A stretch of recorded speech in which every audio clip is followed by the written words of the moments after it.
Alright guys, here with Casper and Dennis from Submission Radio, and today we have the privilege and honour of sitting here with one of Australia's best Brazilian Jiu Jitsu black belts. He's none other than Kit Dale. Kit, thanks for coming on. Thanks for having me.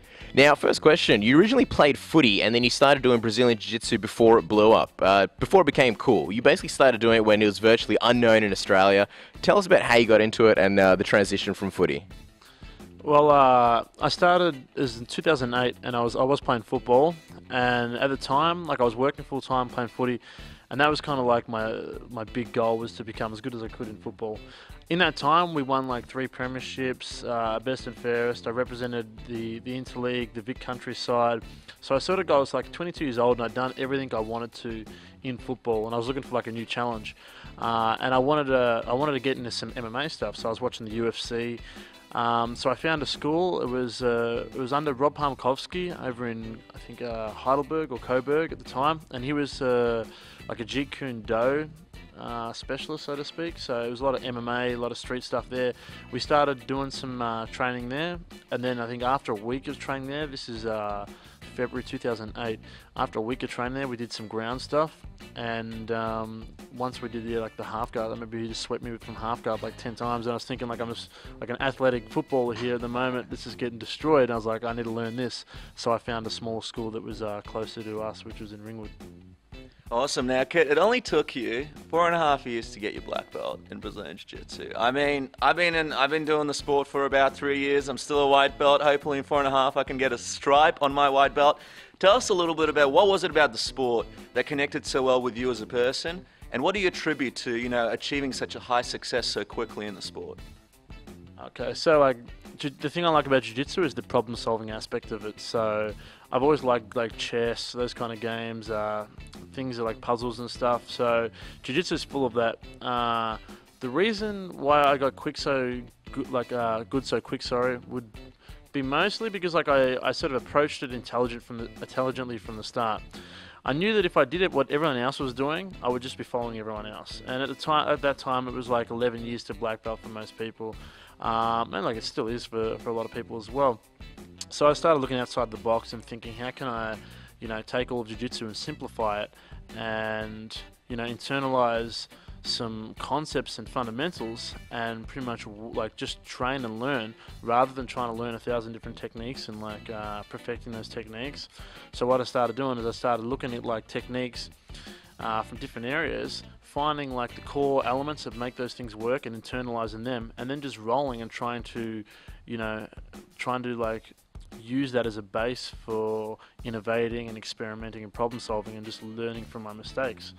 But a lot of like my learning just attributed to is just having the people to train with and just training. I didn't like want to overcomplicate it. I didn't want to learn 1,000 different moves from side control. I didn't want to spend time practicing that. I just wanted to train with people and learn from it. Just like babies learn how to speak a language, they speak to professional speakers, so to speak, and they learn. They're encouraged to make mistakes, and that's the way I looked at jiu-jitsu. I wanted to make as many mistakes as I could, but learn from that as well. Now, Kit, let's talk about your signature look. The beard, she's a beaut. We saw photos when you were playing footy, no beard. Tell us, how long have you been growing this, and what goes into maintaining a sexy beard like this? Lots. Nah, I've had this for about a year, and it's only because I could just start growing it now. I was like fairly late developer. I think I went through puberty at about 26 years old, so it took me a while to get the beard. But once I could, I thought like I want to start trying to grow it out and see what it looks like, and I didn't mind it, so I just kept going. And then you get attached to it. At the moment, maintenance-wise, you just shampoo and condition it, every couple of nights, and I blow dry it in the morning and stuff like that. That's not too bad. I just get a blow dry, brush it, turn it. Like a lot of people actually think that I'm actually restyling it while I'm in my matches, but I'm just trying to get it out of my mouth a lot of time. But it's fun. I like it. It makes it hard to train with. So a fair few submissions make it harder to escape any kind of choke, but I enjoy it. It's fun at the moment, but we'll see how long it lasts. Now, Kid, obviously one of the dream things for a Brazilian Jiu Jitsu black belt such as yourself is having your own academy. We're in your new academy right now in Prahran. Me and Casper, we've been jumping around, doing a bit of stuff. There's some balls over there. We were bouncing them. The academy looks great, man. It looks really, really great. What does it feel like to finally be able to have this academy here in Prahran, and what does it mean for you to be able, to teach over here? Man, it's awesome. It's like I have my own playground. Now I can train and I can do the training that I want to do with good guys. Because I was located so far out originally, like a lot of the good guys that I wanted to train with couldn't make it out to me. So now I'm a lot more central and it's easy to get to. I get a lot more high-level guys that really want to push their jiu-jitsu coming across and they want to train here and learn here. So it's been a lot better for me. So in the last 6 months or last 5 months, my training has been a lot better because I got a lot better training partners that have come over from different academies. And it's a really cool area, South Yarra. It's really nice.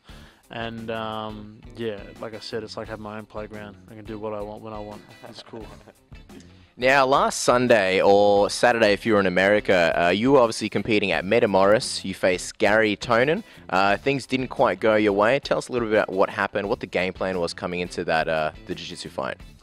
Man, this was a really tough situation. The fight with Garry. I mean, Gary's I think he's 5-time no-gi world champion. He's unbelievable in no-gi, and he's one of those guys that at the moment could probably beat anyone in his weight division no-gi. My game isn't no-gi, my game's gi. Everyone that knows me knows that, but I'll never say no to an opportunity like this.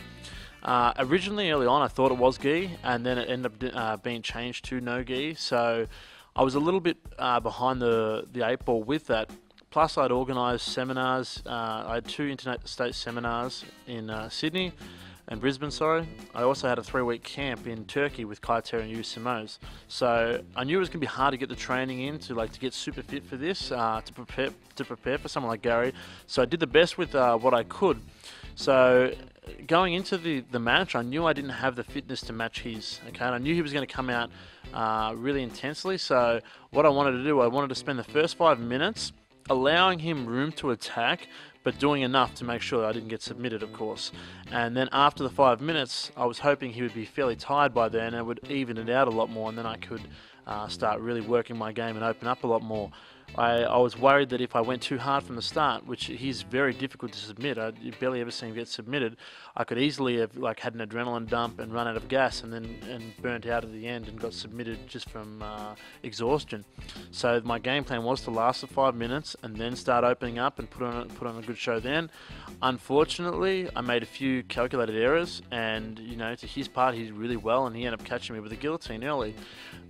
I'm not upset that I lost the match. I've lost many matches, and most of my losses have attributed to most of my followers because they've been good fights. This one disappointed me more than any loss I've ever had because I lost before I'd even got a chance to really start going yet.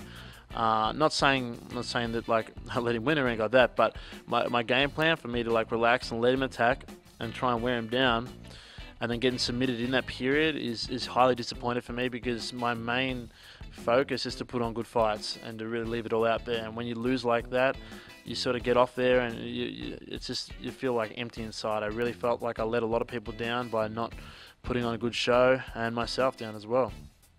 And Kit, you didn't let anybody down. You did an amazing job. The experience itself, Metamoris, there's a huge build-up. There's the countdown video. There's the entrance. You were the first fight on the pay-per-view. You have to stand there sort of awkwardly looking at your opponent as they announce your name. Tell us a little bit about what you learned from this experience. Was it a bit different? Because obviously it's so different from the usual competitions you've been a part of. And what's sort of the biggest thing you've learned about being a part of an event like this? Man, it's hard to say what the biggest thing I've learned was, but the experience was actually unbelievable. I had a lot of fun. We talk about, I was the first fighter to go out there, and I remember I was so excited about the fight, and the crowd was insanely cool. Everyone was so energetic and so positive. So that was really cool. What I was actually a little bit nervous about. I was trying to remember what we were supposed to do because I was the first person to go out there, and they'd already just ran through with us what we're supposed to do, where we walk, what we do when we wait for the music to stop. But I was so excited to be around Chael Sonnen and all those guys, Josh Barnett, that I almost forgot what to do. So I was kind of nervous walking out because I'm thinking am I supposed to be doing this? What am I supposed to do? So a few people said, oh, you looked a little nervous, but I was actually really excited for the fight, not nervous, but I was nervous because I was unsure of what I was meant to do in that walkout. And then when I was out there and I'm waiting for Garry to come out, I remember him coming out, and he'd already told me about Sharknado, which I think is the most ridiculous thing I've ever heard on the planet of the Earth, that there is even a following for these stupid videos. And he was telling me how amazing it was, which is ludicrous. But he told me he had an outfit that was off there. And when he did come out, I was looking at he had like a red rashi and shorts, and he actually looked really cool. And I remember thinking to myself, man, I want to say that he looks cool, but I don't think this is the right time for that. So I was kind of like thinking about that as he was coming up. But it just shows, like, I was in a really good state of mind. I was very relaxed, really calm, and, you know, I was set on my game plan, so that was cool. And, like, hanging around, Chael Sonnen's, like, a hero to me, and, like, that dude was so cool and, like, so positive when I was warming up. He was, like, so, like, you know, Kit, you're doing really well, you look really good, and all the other guys, Josh, Vinny, Hanata Laranja was in there too. He's cool, man. And you know, it was awesome that Fabiano and Carlos helped me out. They were from Gracie Barra, and they offered to corner me because I had no corner over there. Obviously, I was by myself, as well as actually Sala Ribeiro and Janji in the morning at breakfast said that they wanted to corner me because I had no one. But unfortunately, we were in different tents and they couldn't be changed over. So the support was overwhelming, and the experience was insane. I think I got about 15 to 20,000 more followers online, social media from this experience, so it was really cool. That's crazy.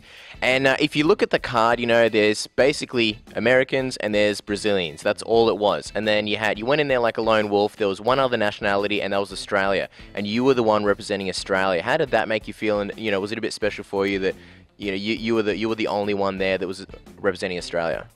Man, it was really cool. Like, I'm very happy to represent Australia because I think we've got some of the best athletes and the smartest people in the world at the moment. We're just so far behind, and I think because of a lot of old school mentalities and attitudes, it's sort of held us back a lot. But it was really cool to represent Australia. But to be honest, I think 95% of my fans are American anyway, so I think they were a lot happier for me to be there than most of the Australians. But it was really cool to be there, you know, to have, like, you know, a lot of the support back home and stuff was good too. Now, Kit, Rella Gracie, he made a bit of a statement. I mean, he said that PEDs in Brazilian Jiu Jitsu, he said that some of them play a part, a lot of them don't. Now, Chael Sonnen, great guy, but just using him as an example, he was a part of the event. What are your thoughts on PEDs in Brazilian Jiu Jitsu? Because Mark Bocek was on in an interview last week. He said he thinks it's a huge part of it. Other people say it doesn't really matter. What do you think is the situation right now with PEDs in Brazilian Jiu-Jitsu? Man, I think it matters, because if it didn't matter, not many people would be using it. And as far as I know, a lot of people use that kind of stuff. I wish it was gone, you know, because it gives people a big advantage. And I've trained with people that have been on and off of different types of steroids, and you can tell the difference, man. You can tell, like, they're a lot stronger when they're on it. They work a lot harder. So for me, I would prefer it to be gone. Unfortunately, it's like riddled everywhere in Jiu-Jitsu. So I don't think about it too much, so I just try and accept it. I've never used it. I get accused of it all the time, but I mean, I'm lucky with genetics. My family is very strong and big, you know, everyone in there, and, you know, I don't even have protein powder, so, you know, I'd prefer it to be gone, but there's not much you can do. Everyone's using it, or 95% of people are using it. It's something we've just got to deal with, you know. And in terms of after the event, what was it like? Did you have a chat to Ralek or any of the other Gracies about coming back and, you know, possibly doing a rematch with Garry or anything like that? Yeah, no, I did. I spoke to him straight away. First thing, I went to Garry and I asked if he'd be interested in doing a rematch in the gi. And Gary's like really cool, a really good friend of mine, and he's willing to fight anyone anywhere, and as long as it's worth, you know, his time, and you know, he gets looked after well. So he was there straight away. He was like, "Kit, man, you fought me in the no gi. I'll for sure I'll fight you in the gi and stuff," which was cool. And then, you know, I also mentioned to Ralek and a few others, and they were very positive on getting me back on. They said that the countdown video was like the best video they've ever had on there, and that, like, most people were really hyped to see our fights and stuff. And, like, in any sport now, people want to see characters, and, you know, and they want to get attached to people more than, like, doesn't matter how good you are, people have got to want to watch you, you know what I mean? So, and Gary's got a lot of followers, I've got a lot of followers, so they're very keen to get us back on there, and I really hope so, because I really want an opportunity to show what I'm really capable of. So I think definitely you'll see us back on there. Just quickly, with the countdown, we were watching it. It was awesome. And, you know, like, Garry was great and everything, but you really did steal the show in that one. You had your shaman come in with the medals. What's the story with the shaman? That was Superimpose, you coming into the gym, or what happened there? Man, that's my little brother. He's one half of Dale Bros Entertainment. He's a funny dude. Me and him get together and we do a lot of videos. We've got our own little productions called Dale Bros Entertainment or TV, so we do a lot of skits on there. So I told him, like I said, look, we need to do a video. Let's do something cool. I want you involved in it and stuff. And he was like, no worries, man. Okay, I'll come up with a character and let's do it. So we just worked pretty much on improv. And I said, look, I'm going to be in here, bring something funny in. He come into the gym, had some funny stuff on. I said, okay, look, I'm going to do an interview. I want you to come out and let's just make it really awkward, and that's what we did. So he was good. And then we had a little game plan thing that happened like during halfway. There was a lot of skits actually that we did on there that haven't come out yet. They were really funny. For me and my brother, comedy comes easy. You know, we grew up in a funny family where everyone was taking the piss out of everyone. So you learn to get tough skin and be pretty witty. So, and we enjoy that. So it was cool to be able to add that to my story, because they did initially. I said, look, we're coming out here. We want to tell your story. And man, my story is, you know, pretty much having fun, doing what I want to do when I want to do it. You know, I don't take things too seriously. I say what I think, and I think they express that really well through the videos. Now, kid, you just mentioned having fun. We have a thing called the Submission Radio Tap Out Round.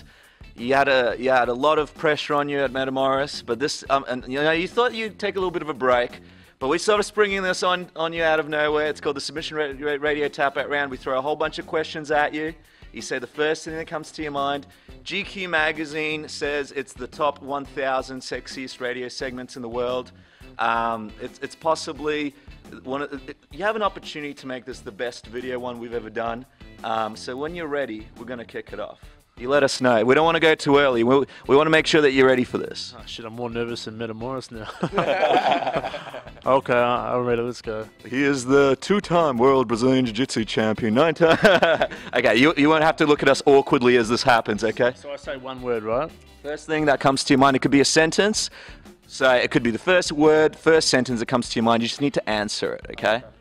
Okay, so here we go. What music will we find on Kickdale's iPod or Android device? And what are you listening to?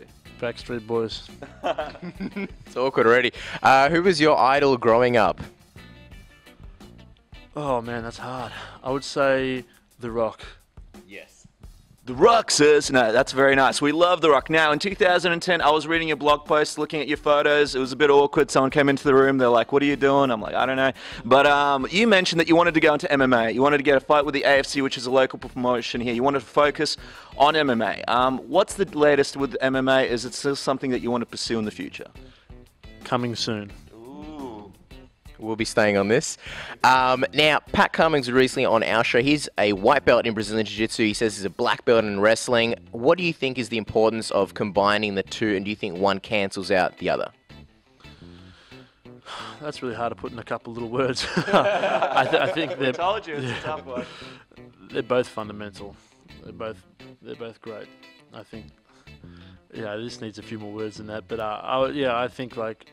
Honestly, like wrestling complements BJJ so much, and you can be a top-level wrestler and go straight into a white belt competition. You can destroy most people. You'd be very lucky to lose. I think I've wrestled with guys that are like top-level wrestlers, and they feel stronger than black belts.